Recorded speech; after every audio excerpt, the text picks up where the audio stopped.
কান্ত হৈ থাকিবা stay beautiful কবি মৃদুপৱন বৰুৱা আবৃত্তি কৰিছোঁ ফৰ্দি কেমেৰে কান্ত হৈ থাকিবা যদিও আমি অনুসংগী হৈ নৰওঁ কান্ত হৈ থাকিবা যদিও আমি আঁতৰ হৈ যাওঁ কান্ত হৈ থাকিবা মোৰ বাবেই কান্ত হৈ থাকিবা যাক তুমি আদৰ কৰা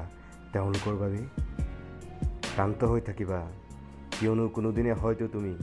বিচাৰি পাবা যাক প্ৰকৃততে তুমি ভাল পোৱা আৰু তেওঁ হয়তো তোমাক কান্ত হৈয়ে থাকিব ক'ব কান্ত হৈ থাকিবা কিয়নো তুমি এগৰাকী অভাৱনীয় ব্যক্তি আৰু যিকোনো দিনেও সলনি নহয় কান্ত হৈ থাকিবা কিয়নো তুমি নিযুতৰ মাজত এজন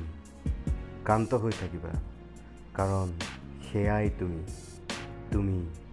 কান্ত